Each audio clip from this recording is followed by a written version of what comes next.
Well, howdy doody doolers. Here we are again with another deck profile done by me, Turn the Cod Cards from Southern YGO. That's me, Rice. I only got to top 8 because I then dropped out to play Cube, but I played a slightly different Spyral list to what you may see otherwise, because Spyral is a go first combo deck and I played it as a go second control deck and it worked really, really well.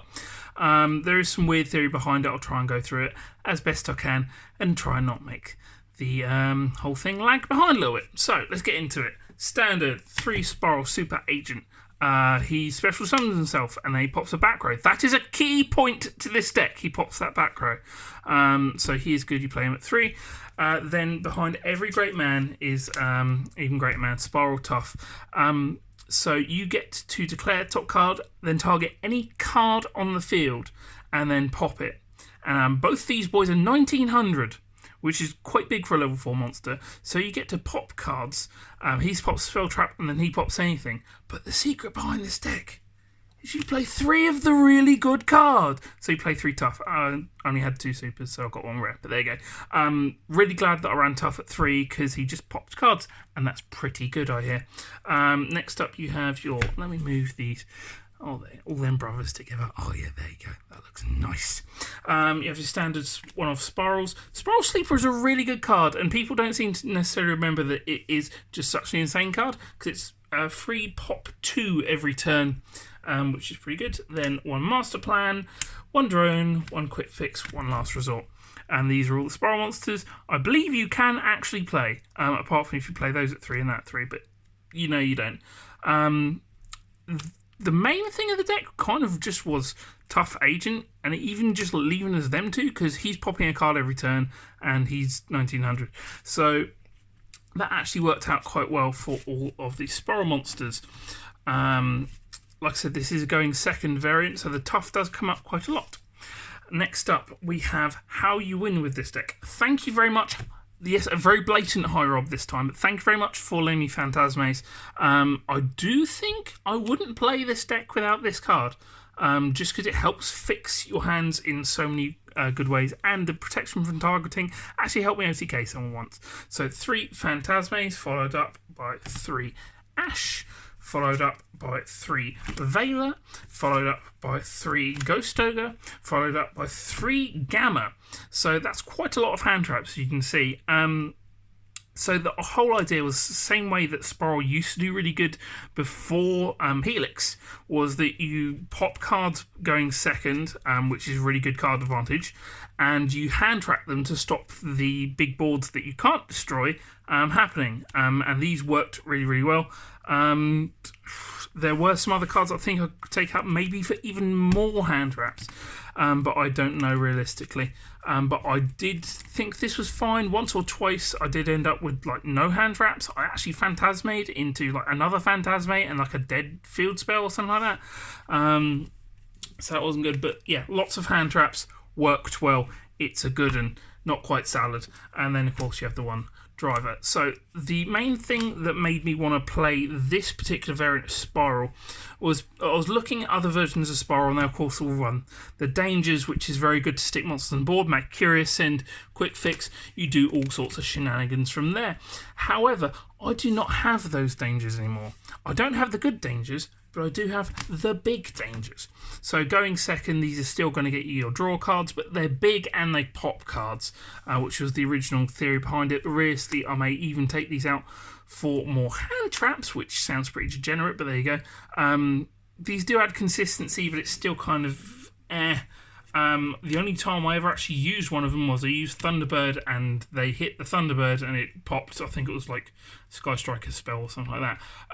Really iffy on whether I would or not, because I know that the Spyral deck does have consistency issues otherwise. Weird that. Next up, you have your spells. Spyral Resort, best field spell in the game. Yeah, I'll stick to that. 2 Terraformings, obviously search it out. 1 of the big red boys. 1 for 1, the best power card on the deck. 1 Rotor to search whatever one you already don't have, or in many cases you already have one of each, so just get another one, I guess.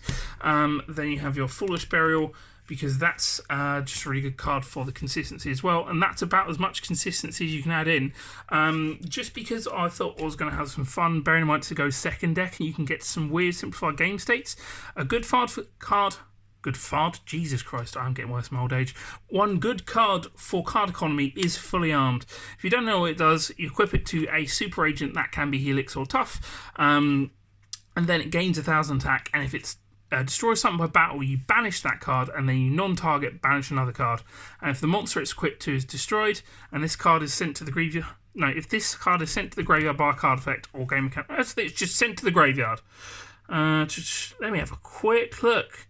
When this face-up card in the field is destroyed and sent to the graveyard, so that counts even if its equipped monster is destroyed, then you get to summon one super agent from your graveyard, which is pretty good for card economy, because then your super agent can then pop a card, because he was special summoned by a Spyral card. One card that was incredibly lackluster but I thought would be significantly better is Double or Nothing. Yet we were doing Utopia things. I never actually got this card off.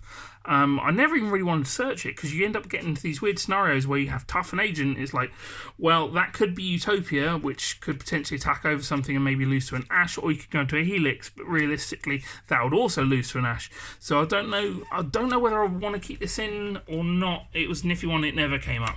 Up to you, the viewer, to decide. And then, of course, we have traps. I only ran 2. You could potentially could run 3, but I don't know.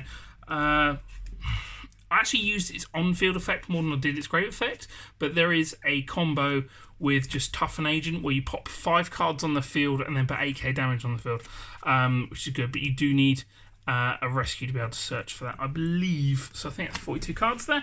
I'll try and speed this up. So extra deck, I ran 1 Omega for the Gamma. It never came up because I kept seeing Gamma but not having to resolve it at all. Let's get all this off screen.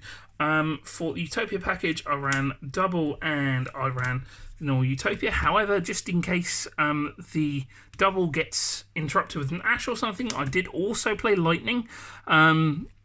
Like I said, none of this came up, so it's just okay theory, I guess. There was quite a bit of spare room in the extra deck. Jesus Christ, get your words out. 1 Avramax, I never made it, but a Link 4 was kind of needed at one point. 1 Borrowload, because Harry Morris was borrowing my Borrow Sword. Once again, not necessarily needed, but it's your only other way to out Borrowload, I think. 1 Decode Talker, I made this loads of times for the OTK, because your OTK is usually like Tougher Agent and then Sleeper, and that's exactly 8k.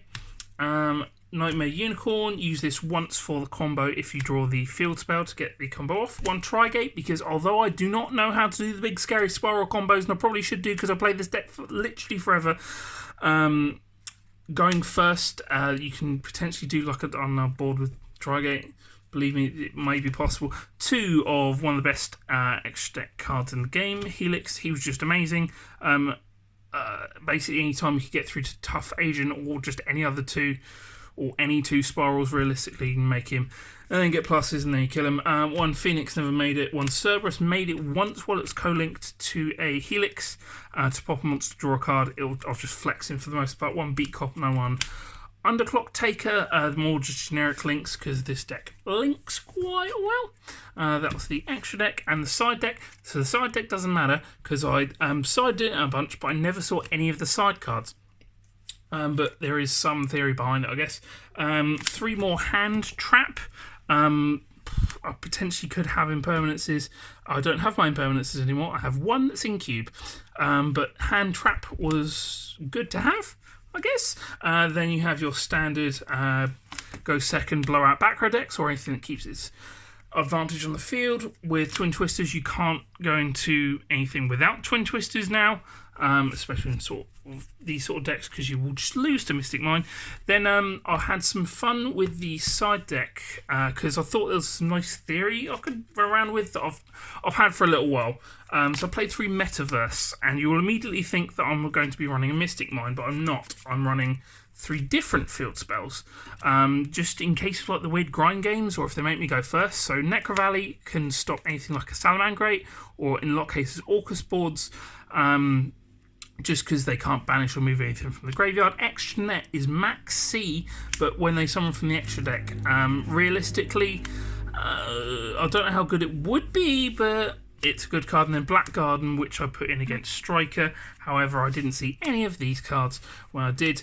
But going first, it may be a thing. If not, then maybe I could include like some Danger Mothman, because they're nice and easy. Link material and consistency. And maybe like Called by the Grave, which is not in this deck, mainly because you're going second and you don't want that kind of dead card going second, because you want to stop the board from being made, and then you want to break the board using Toughen Agent.